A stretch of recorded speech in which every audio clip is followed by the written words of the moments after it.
आखिर अंबेडकर जी किसके? जो बीजेपी कहती थी 400 पार और संविधान बदल देंगे, 2 सालों के अंदर बीजेपी पूरी तरीके से यूटर्न आ गई और अंबेडकर पार्क बना तो वहां पे विरोध करते। जो आज जनेश्वर मिश्र पार्क जानते हैं, वो कभी बाबा साहब अंबेडकर के नाम से हुआ करता था, वो बदलने वाली आज वही समाजवादी पार्टी बहुत ढंग से बाबा साहब की जन्म जयंती मना रही। आखिर अंबेडकर जी किसके? जो बीजेपी कहती थी 400 पार और संविधान बदल देंगे, 2 साल के अंदर यानी 2024 के अंदर ये बातें बीजेपी की हुआ करती थी और 2026 के अंदर महज 2 सालों के अंदर बीजेपी पूरी तरीके से यूटर्न आ गई और बोल रही है कि बाबा साहब की जन्म जयंती अब तरीके से बीजेपी ने मनाया। आखिर क्या कारण हो सकता?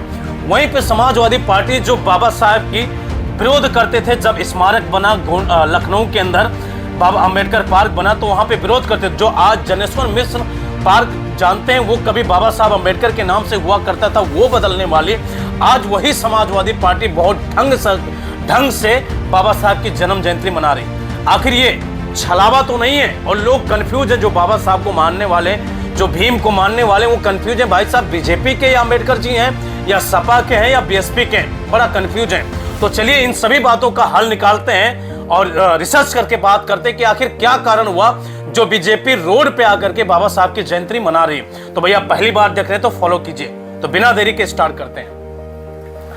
2024 के इलेक्शन में यही भारतीय जनता पार्टी अयोध्या से एक विधायक थे लल्लू सिंह, वो कहते हैं कि 400 पार और अगर इस बार 400 सीटें आ जाएगी तो हम संविधान बदल देंगे। महज 2 सालों के अंदर बीजेपी इतनी जबरदस्त तरीके से यूटर्न ली और बोल रही कि बाबा साहब हमारे हैं। जो पार्टी संविधान बदलने की बात करती थी, आज वही पार्टी बाबा साहब के साथ खड़ी है, बाबा साहब को मानने वाले लोगों के साथ खड़ी। आखिर क्या हुआ? तो इसका नतीजा हम पीछे 2 साल जाते हैं, जब ये बात लल्लू सिंह ने बोला था 400 पार संविधान बदल देंगे। बीजेपी की बहुत जबरदस्त तरीके से उत्तर प्रदेश के अंदर लोकसभा चुनाव के अंदर हार होती है। जो 400 पार कहते थे कि भैया बदल देंगे, वो अपनी इज्जत भी बचा नहीं पाए और वहीं पे समाजवादी पार्टी बाबा साहब के नाम पे, क्योंकि बीएसपी ने उतनी जोर नहीं दिया और बाबा साहब के बातों को जबरदस्त तरीके से रखी कि जो भारतीय जनता पार्टी कह रही कि जीतेंगे 400 तो संविधान बदल देंगे, वो कैसे आपके हो सकते हैं। और समाजवादी पार्टी को बहुत जबरदस्त फायदा हुआ लोकसभा चुनाव के अंदर और बीजेपी की बहुत बुरी तरीके से हार हो गई और गठबंधन के अंदर प्रधानमंत्री मोदी जी जो गठबंधन के अंदर सरकार बनाने पे मजबूर हो गए। तो कारण है लोकसभा का चुनाव, क्योंकि भीम को मानने वाले, बाबा साहब को मानने वाले, वो भी अब समझदार हो गए कि भैया अब बहुत बेवकूफ बना लिए, अब नहीं हो पाएगा। लेकिन इस बार जिस तरीके से बीजेपी ने किया, क्योंकि बीजेपी का एक फंडा है, सरदार वल्लभ भाई पटेल वह कैसे कांग्रेसी नेता थे, किस तरीके से बीजेपी ने हाईजैक कर लिया सरदार वल्लभ भाई पटेल को और उनको मानना शुरू कर दिया।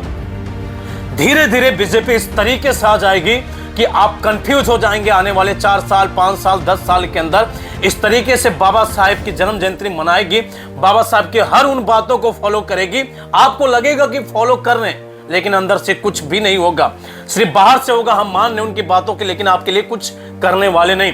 अगर करने वाले होते तो आज जिसी इतनी कमजोर बना करके यही बीजेपी जा करके हाई कोर्ट के अंदर याचिका होता और बिल्कुल रद्द कर दिया जाता कि भैया अगली सुनवाई होगी, अभी तक सुनवाई टल रहा है। तो बीजेपी कभी होने वाली नहीं है, खाली भारतीय जनता पार्टी चलावा करती है। बीजेपी जो कभी बाबा साहब अंबेडकर के आरएसएस यही विरोधी हुआ करते थे और आज वही बीजेपी कह रहे कि बाबा साहब हमारे, तो ये लोगों को बेवकूफ बनाने का बहुत तरीका है, क्योंकि ये इतना जबरदस्त तरीके से मनाएंगे कि आप भूल जाओगे कि भैया अंबेडकर जी किसके हैं। जो मान्यवर कांसी राम साहब ने एक पंजाब से आए हुए धीरे धीरे मेहनत करके साइकिल से चल करके बीएसपी को मजबूत किया और मायावती को उन्होंने लीडर माना और उनको नेतृत्व दिया, उत्तर प्रदेश के मुख्यमंत्री 4 बार बनाए और आज उन्हीं बाबा साहब को हाईजैक करने की कोशिश भारतीय जनता पार्टी बड़ी जबरदस्त तरीके से करती।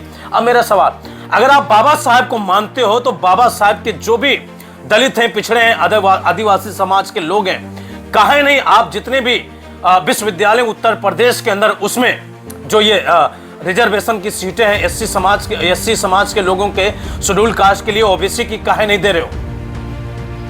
80% सीटों पे भाई साहब कब्जा करवा दिया है बीजेपी ने, उनके ही लोगों के, जो उनके राग अपलाते हैं, उनकी बोली बोलते उनको। तो बीजेपी कभी होने वाली नहीं बाबा साहब भीमराव अम्बेडकर को। बाकी आपकी किसी जानकारी लीजिए आप जरूर बताइएगा। अगर पहली बार देखें तो फॉलो जरूर कर लीजिएगा। बहुत बहुत धन्यवाद आप सबका।